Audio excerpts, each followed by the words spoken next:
In a world where millions are starving, America has become the breadbasket as well as the arsenal of democracy. Our farmlands and ranges must produce more food than ever before to supply our own needs and to help our fighting allies. In spite of record-breaking farm production, food requirements are mounting even faster, for American food is being used to defeat the Axis and shorten the war. Americans not in the armed forces will get less of the common foods to which they are accustomed, but by rationing, by sharing what we have, and by using our food supply wisely, our nation at war can still support a healthy, active people. Today, in the great human laboratory of England, the principles of nutrition are being conclusively proven. The subject of this great wartime experiment in food are not white mice or guinea pigs, but human beings fighting for their lives. The average English family has learned the value of food through years of wartime scarcity. Cheese and eggs have been rationed, and the supply of butter is limited to 2 ounces a week. But the English have learned to substitute. Vitamin preparations developed in the laboratory are added to some foods, such as margarine, to enrich the vitamin content. Foods such as the English wheatmeal loaf, dried peas, beans, and cereals have been recognized as nerve conditioners at a time when iron nerves are needed most.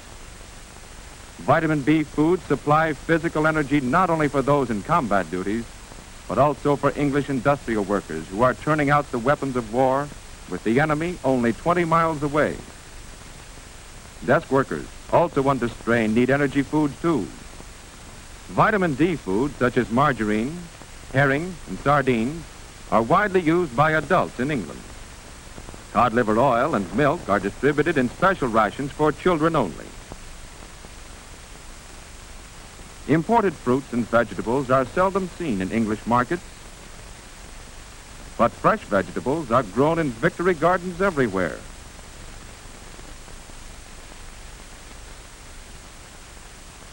Old and young alike are mobilized for the job, so that the home production of food in Britain has almost doubled. Since the outbreak of the war, 6 million additional acres of English soil have been put under cultivation. No patch is too small to start growing. Soldiers, when off duty, tend their own little plots in the shadow of their guns. For them, food is ammunition. A part of the food grown in English victory gardens is contributed to community kitchens, where balanced, nutritious meals are prepared for all. Because they are learning to use their food supply carefully, many people of Britain are better fed today than ever before. We in the United States have not had our food supplies bombed, burned, or torpedoed.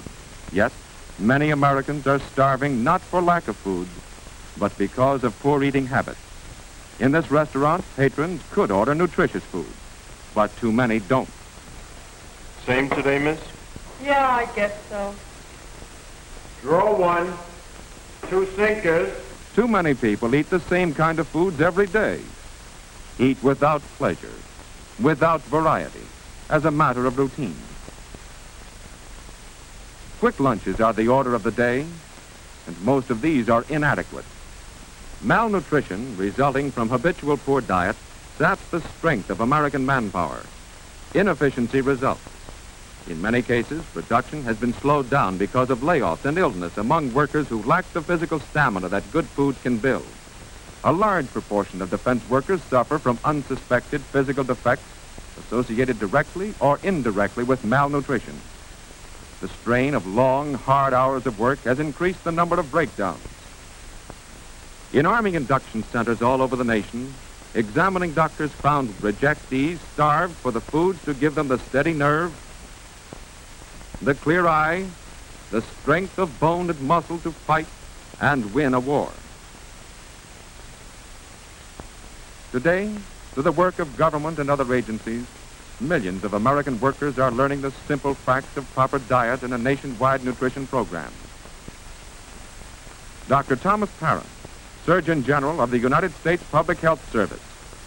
Good nutrition and good health are inseparable. No one can do his full part in the war effort without good health. Realizing this fact, Government agencies have joined in a national nutrition program and are working with your state, county, and city nutrition committees in their attack on local nutrition problems. You can help just by helping yourself to the right food. Make a real effort to choose a nutritious diet every day.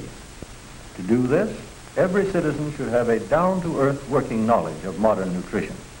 Resolve now to study the daily nutritive requirements recommended by the National Nutrition Program. Study, too, the nutritive values of the many foods now available.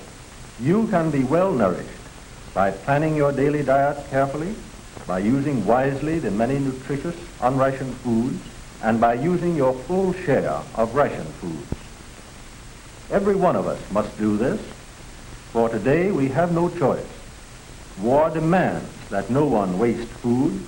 War demands that we use the good foods available to us to build an armor of health.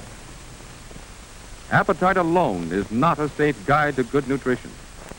To teach the simple facts of good eating, public nutrition classes have been set up in churches, schools, and factories. With wise planning, good meals can be had at low cost.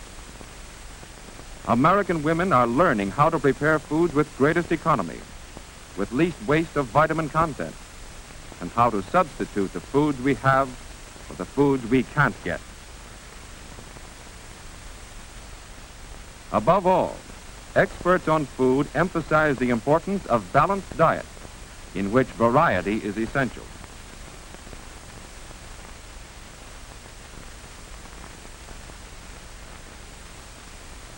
Every American worker should have 3 square meals each day, including foods such as milk and foods made with milk, eggs or other protein foods, and vitamin B foods such as cereal and whole wheat or enriched white bread. A good breakfast is important, but on the job, the worker's lunch pail must supply the necessary energy for the rest of the working day. Sandwiches of meat or peanut butter can be made more appetizing if fresh lettuce is included. Fresh fruits are valuable additions to the worker's noonday meal.